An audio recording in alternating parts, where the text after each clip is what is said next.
Please welcome the one and only John Landis. Welcome to Locarno. Thank you for being here.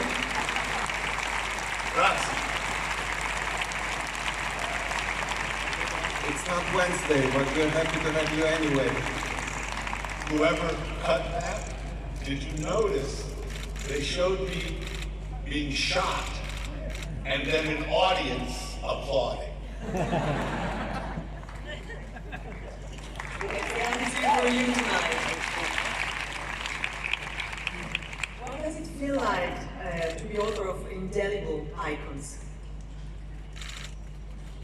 I think it depends who you ask.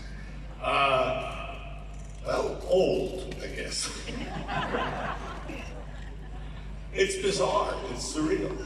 I'm very happy that I made 6 or 7, 8 movies that are still being watched so many years later.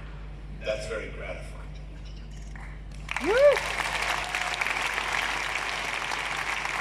And now we have the great honor of presenting the Pardo d'Onore Manor to John Landis, and in order to do this, I call on stage Jean Big, Chief Executive Officer of Manor. Bonsoir, bienvenue. Bonsoir.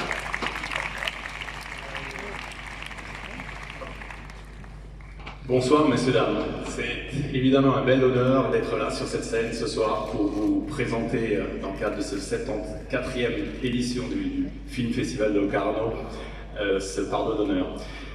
Pour ce qui concerne Manor, cela fait maintenant 20 ans que nous accompagnons le festival de Locarno et c'est un beau partenariat que nous avons ensemble et c'est évidemment une preuve de l'importance que Locarno est pour la région du Tessin et pour notre entreprise également.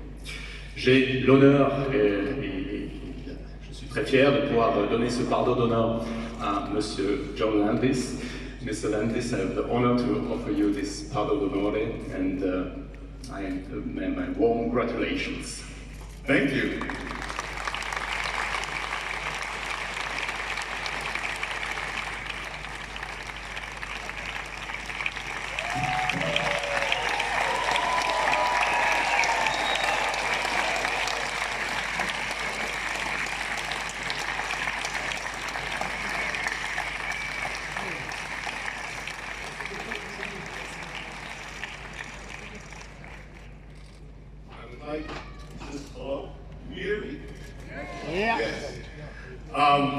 I would very much like to thank Jonah. I'd like to thank the president who's in the dark over there.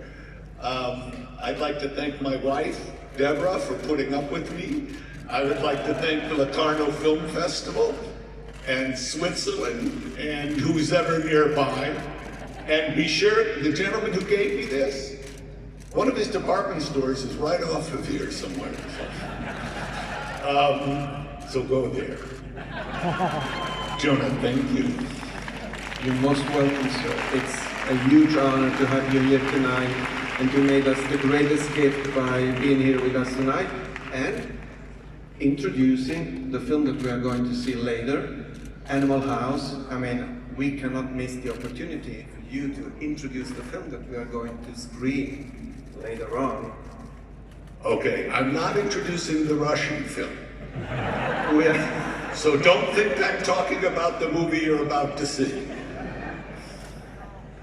But Animal House, however, has been dubbed into Russian for this evening. No. Animal House was a very clever screenplay by Harold Ramis, Doug Kenny, and Chris Miller, all of whom had been in college, university, in fraternities in 1962. And I think the most important thing to remember about the film is it's a period picture. We made it in 1978, but it takes place in 1962. Kennedy was still alive, he was president. Very different time, the end of the 50s and beginning of the 60s.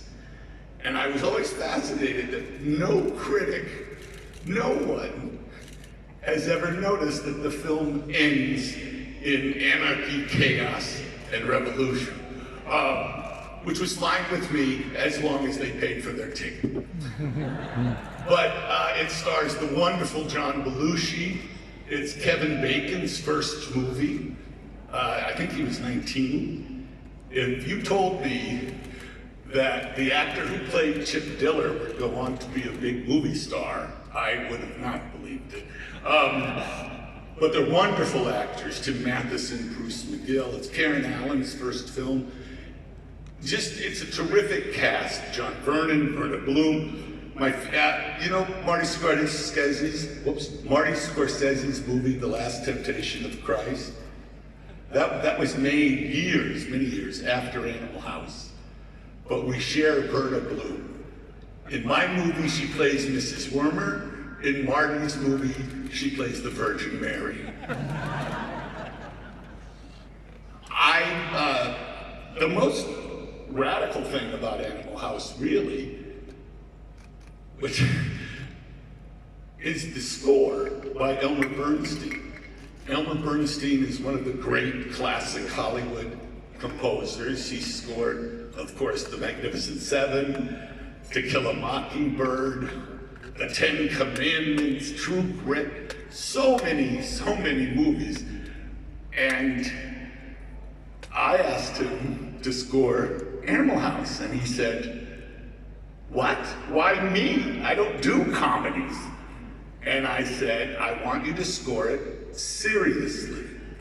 And by that I meant the fashion in comedy for many years was to score it comedically, meaning The Pink Panther, it's a wonderful score by Henry Mancini. It's a comedy score. It goes da-dun, da-dun, da-dun, da-dun, da-dun. You know, they always used comedy music. And I asked Elmer to score it, for the most part, as if it was a serious drama. And he wrote a magnificent score, very, very revolutionary score. And the great irony is after Animal House, Elmer scored Ghostbusters, Trading Places, Airplane, and Stripes. I mean, on and on. It got to the point, this is true, for 10 years, he only was offered comedies until he finally said, "I quit. I will not make another movie if it's a comedy." And Marty Scorsese came and asked him to recreate Bernard Herrmann's wonderful score, and I can't think of the name of the film, Cape Fear, his remake of Cape Fear, and then he went on to score many wonderful films. So that's, look how bored you are. I'm gonna get off the stage so you can watch what I understand to be a wonderful film next, and if you're still awake, at midnight, please come back and enjoy Animal House. Thank you. Thank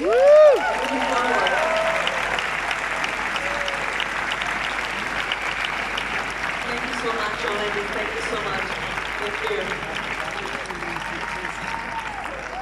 Thank you.